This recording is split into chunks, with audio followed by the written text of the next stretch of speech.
was realistic.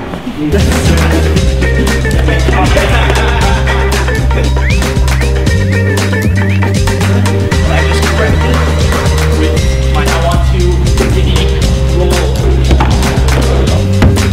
And I really do.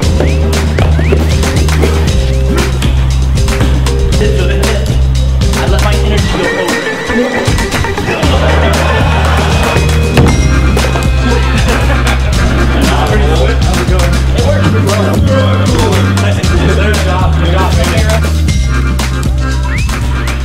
What I started seeing in the community was a lot of people getting injured were falling poorly.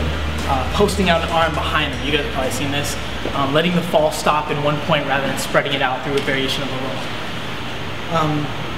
And that's not the only reason for injuries. Definitely are overuse injuries. If you do techniques incorrectly, you can get injuries that way, but a lot of the injuries I saw, definitely the more intense ones, were from poorly falling. On the other hand, I wasn't getting injured. A lot of people had strong and safe progressions. They were falling, but not because they studied it, but instead usually due to background. So air awareness from gymnastics, body control from breakdancing, specific practice falling from martial arts. It seems a very easy connection to make, but do be careful. Ukemi and parkour is very different from Ukemi and martial arts. For instance, at your local dojo, no one's going to take a slab of concrete, slap you in the shins, and then throw you into a 6-foot drop, which actually happened a couple days ago at the invitation. Where is that guy? Is he okay? I don't think he's here today. He's fine? Okay, good. Also, by the very nature of parkour, we're not in an empty space on special mats. So Ukemi parkour is a very different study because we're dealing with highly complex falling scenarios on concrete surrounded by various shapes and dimensions. So don't think my background, is gymnastics or martial arts, so I'm set. Ukemi and parkour is a new study which demands new techniques and variations. First of all, before you fall, you have all of your adaptations that you can make to avoid falling if something unplanned happens. A lot of you probably know about this, but you maybe don't have a name for it. At my school, we call it the landing continuum. So here's how a landing continuum works. You have a target. Maybe you want to hit this target with your feet, or it's a bar. You want to hit that target with your hands. Maybe you're vaulting towards it, or maybe you're just simply putting in a running jump. Something comforting to a lot of practitioners of our art is that you don't have to hit that target exactly right or be faced with injury or death, right? So actually, yeah, let's just do a basic example here. You've got a running jump, step up to another rooftop with a 10-story drop, all right? Day one, right? First day of parkour. Actually, I'm gonna get a couple volunteers here. We're gonna go through the mental processes of how we plan for this. How about Frosty? That's not volunteering, I just picked you. Anybody else wanna do this? Oliver. Yeah. Rooster. Yeah. That's his parkour name. I was given it. No soul. Alright, so let's make this realistic, alright? Let's let them get into our minds as we analyze this situation. But Frosty, Brian's gonna be your arms. So Brian's gonna be Frosty will be the legs. Alright, Rooster. You'd be perfect. The three of us on this rooftop, let's go through let's think out loud here. Watch it there, buddy. Let's think out loud here and just go through the mental processes of how a tracer would go about a jump like this, okay? Alright guys, action. Okay. Why do you do this? We're gonna die. No, we're gonna fight. It's not that hard, it's 10 stories. You can do it. Alright, can you get a leg You here? already fell. You're in the gap right now.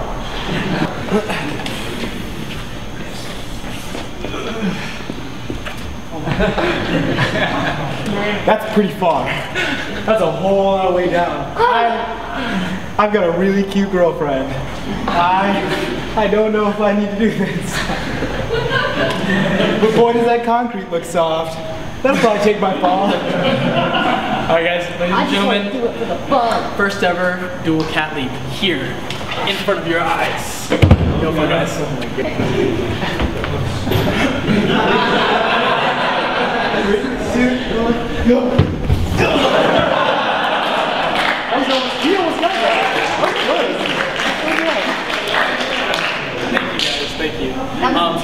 More seriously though, if you're Frosty, I'll have you do this. Alright. So, Frosty's about to do this jump, okay? He's going for 2 feet on top. Yeah. But that may not happen. So something that I was saying before that's very comforting to us is that we have these techniques. If we undershoot this, it's okay. We can react with some techniques. If we overshoot it, we also have some techniques we can use to react to it. So all we have to do is think about putting in a good jump and just react. And the beauty of this is that these techniques seamlessly transition together so that we don't have to force an outcome into any gray situations. We can just react. So Frosty's going to go for the 2 foot and we'll just see what happens. Got a good lane.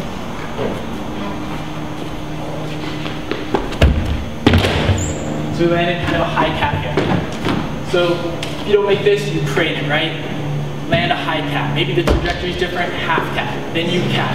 Then you catapult. Maybe you push back to where you were coming from. If you overshoot it, maybe you need to roll, maybe you need to safety off of it. So that's your first line of defense. So there's nothing to fear, right? What do you guys think? What are you guys scared of? Would have been slippery hat. This isn't a roof drop. Like, just this is a jump. There's sand here. Still, like, what's there to be afraid of?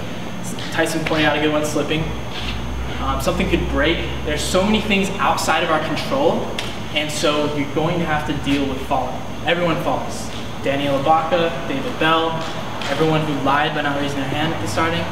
Everyone falls. So thank you guys for the really weird.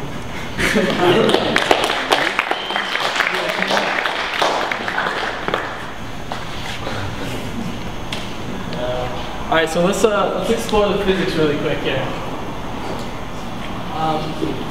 So falling's kind of like getting hit with a big object at the velocity of gravity. The wounding energy is proportional to mass times velocity squared divided by the time you contact the surface, also divided by the area of that surface. I'm just playing. Kitten's head fell into his arms immediately. I saw a few others just I'm just playing, guys. All you need to know is that in order to decrease the wounding energy, you want to increase the time of contact. So a roll instead of a landing, or a dive roll instead of landing on your hands. And also the area, so spreading out the impact. That thing I did at the starting there was a break fall where I spread the impact out along my body. You want to do that rather than land on your tailbone, for instance. That's all you guys need to know. You want to give the energy an outlet. You don't want to stop it. So for instance, if I was falling into a wall, I don't want to just run into the wall. Instead, I want to maybe roll across it, or a railing if I was falling into this. Can someone actually push me from behind? Yes. Just make this a little more realistic. Please don't give me a whiplash. I'm just trying to make it more realistic. Yeah.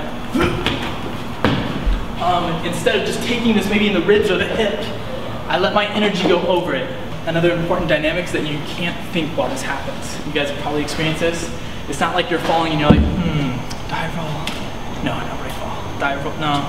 None of that happens. Instead, it just happens. You have to react. That's why we have to train this stuff, is because there's no time to think. On the flip side of that, something very interesting that started happening for me is as I train this stuff, I've actually found that when a serious situation arises, everything slows down, like the Matrix. And I found myself to actually be able to make decisions while things are happening because I have all these natural reactions that I can kind of choose from. You've experienced that? You said the same thing? Yeah. Jeremy's pretty good at falling, so. Another thing that all you parkour purists are gonna hate me for, please don't boo me off the stage, hear me out. I know who you are. Flips and spins are incredibly important. Yes, good, Tyson's nodding. If you can't identify where your body is relative to the ground, none of this stuff works. So it's incredibly important that you guys are training basic flips and spins. Actually, just a couple weeks ago, I had a student do a punch front. He landed on his tailbone and got whiplash. And I walked up and I was like, why didn't you do a break fall, idiot? I don't talk to my students that way. I walked up and I was like, are you okay? I checked him out and I was, just curious, why didn't you open up into a break fall, you idiot? And he said that he thought he was going to land on his feet. So if we don't know where we are or that something is wrong in the first place, you're not going to be able to make those adjustments you need to. So flips and spins are incredibly important. Before we start training here in a second, I'd also like to give you guys some mental models, so that you can put these techniques you're about to learn into a grander scheme. First of all, I've started to categorize falls in various low, medium impact categories, because different falls, like a low impact fall, you can't use that same technique in a high impact fall. For instance, if I was just to trip over a curb and I just corrected with my hands like that, yeah, it's a good way to get back to my feet with very little impact. But imagine if I was a cat leap 10 feet off the ground and I peeled out and I fell backwards and I tried to do that. I'd probably break my wrist, dislocate my elbow, hurt my tailbone. It doesn't work the same. So you have to change these techniques as the impact and the drop increases. And then also I started to observe what I call falling continuums. So just kind of like landing continuums, where there's a seamless transition of techniques that you can react with rather than just forcing an outcome. I feel like that exists also with falling. So I'm going to go over the forward falling continuum before we start trying some of this stuff. This is a very classic situation here where maybe you clip a foot or a knee on a Kong vault. I think I've seen this happen to almost everybody I know. You had a bad one on the fence. I remember seeing that a couple years ago. Levi just clipped himself in the comp a couple of days ago. He used the twinkle toes method to get his feet back under the jump. But this is actually a really good basic example. So I'm going to ask you guys some questions, see if you can figure some of this stuff out as well. So, calm, hands slip, maybe knee hits. I'm going towards my head. What do I do? What's that? Yeah, your priority is to land on your feet. Really the way you should be thinking is, okay, first, where's the ground? Can I get my feet to the ground? If not, then there are other techniques. But let's say you can't land on your feet. Let's say your hips were popped up really high. You're going towards your head. What do you do? Dive. Yeah. Okay. So let's say I don't pop my hips up quite high enough. I'm kind of coming in at this angle, like this. If I were to try to dive roll, my head would go under, and I would probably suitcase with high impact. Then what am I gonna do? You're not allowed to talk. Let them be creative. Good job. This is called an assisted dive roll. You're not taking impact on your leg. Instead, your leg is simply dropping down to pop your hips up to keep them high throughout the dive roll. So it would look more like this. So if I would have tried to dive roll that, it might not have worked out, but I couldn't get both feet under me, so I just got one leg under me to guide me in. All right, let's say I hit my knees so hard that I clear my head, my hips are way too high. You know that feeling like when you can't dive roll, your hips are too high. If you tried, they would just slap down on your feet when you hit the ground. Right? What do you do then? Your goal is, now you can't roll, you can't get back to your feet. You want to dissipate the impact along the side of your body. You have to land all at once. And it doesn't feel so good, but it's definitely better than the alternative. Let's say you pop your hips up high, but not high enough to actually get the rotation to land in a break fall. What do you guys think you do?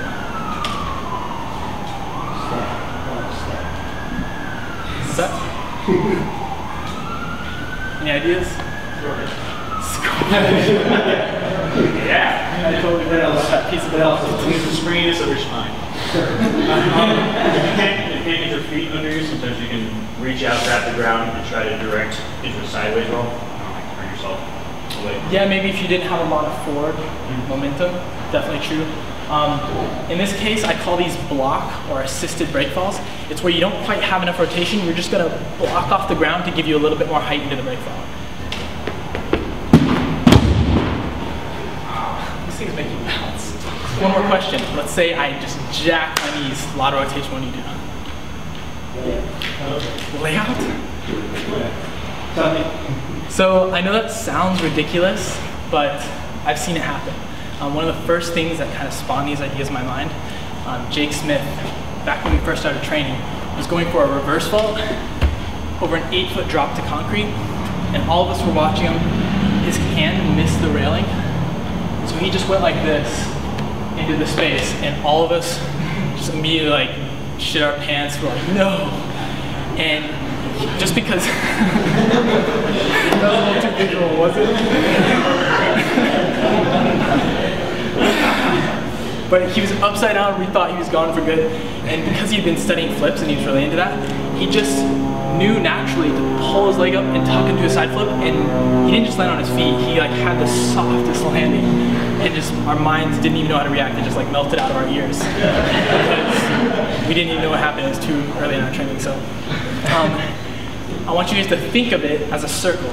So I'm falling at this trajectory with this type of drop. There's a falling continuum where I don't have to think in the air, I don't have to do anything except for react to the things I'm training.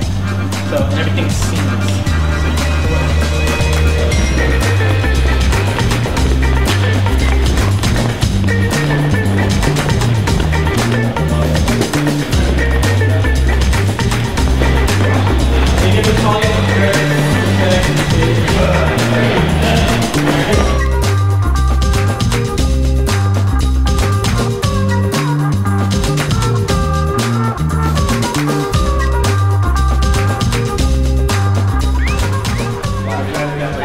Alright guys, so next up, I just want to verbally go through this.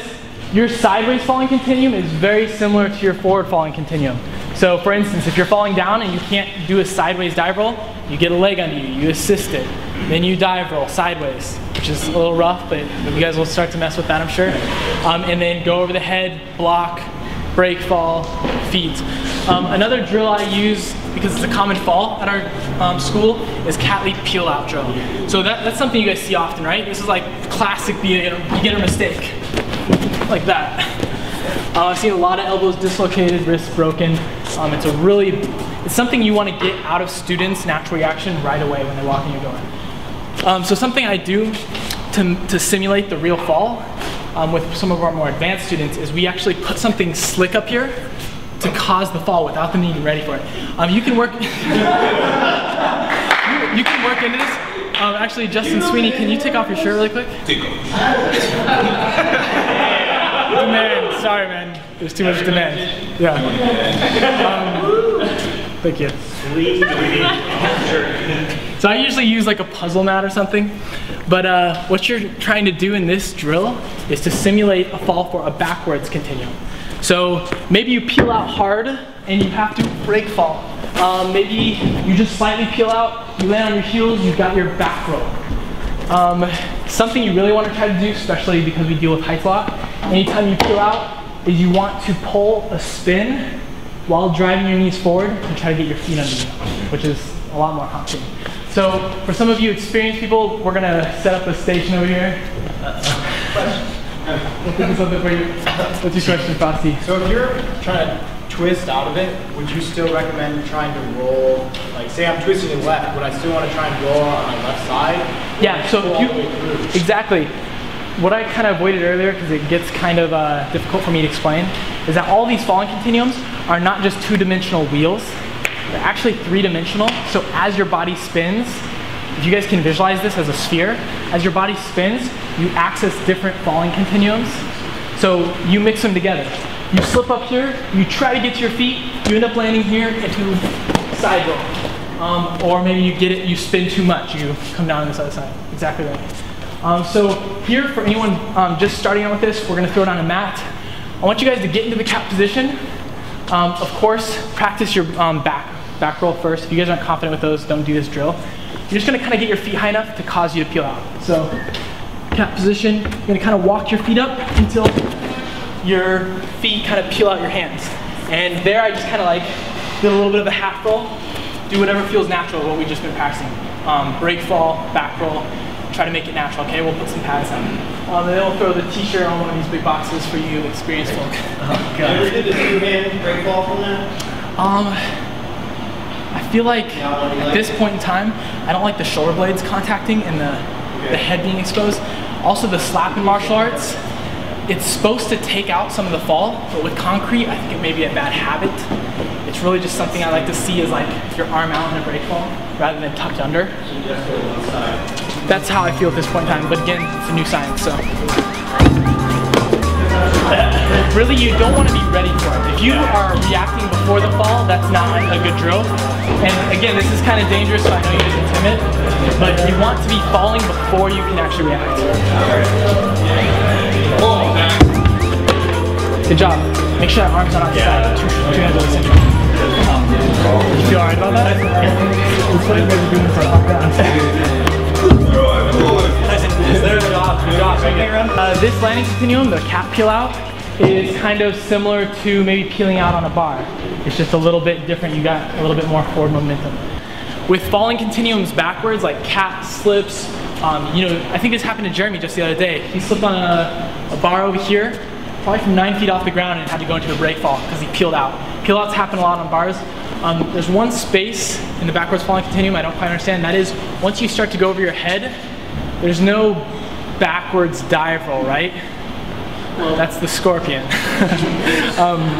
But it's a really tricky situation. The only thing I've come up with so far, and I posed this to be an experiment for you guys, is once you start falling back towards your head, only good thing I can think of is trying to spin and get the front of your body facing the ground at least. So you can, and so with peel outs, something that I do, something that happened to me a while back is when I started studying how to fall, I started watching cats, interestingly enough. I was watching, don't judge me, I was watching slow motion videos of cats falling. I swear this is for falling purposes. So it's interesting, cats when they're falling, they always get to their feet because they rotate around their spine to get into this position.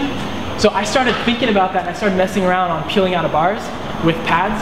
And one day I was teaching a class and I went for a really big lache and it was more than I could hold on to.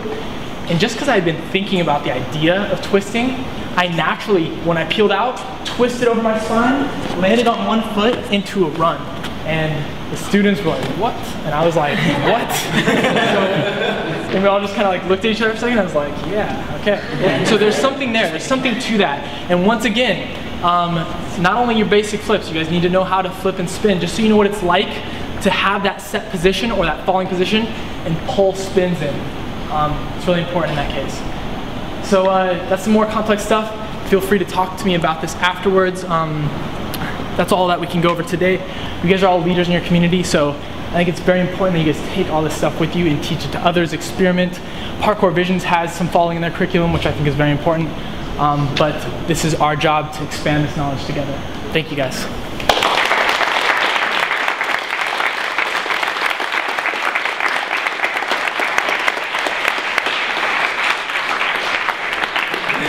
Also guys, if you want to learn more or you want to talk to me about this, this is potentially a vast study. There's so much to it. I only got to show you a little bit of a peek into the program I've been teaching in Boulder.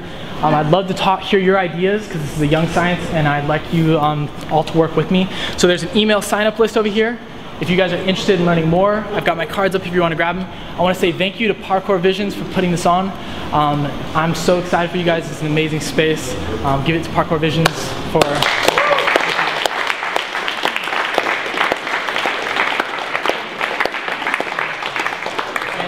Thanks to all of you for your interest in progressing our collective knowledge at this summit. Thank you guys. Thank you.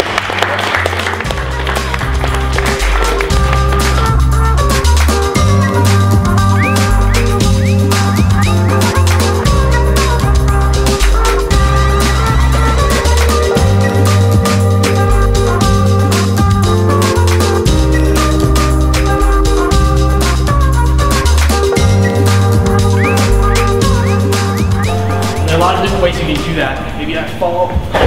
Oh my god, this is not sturdy. Listen.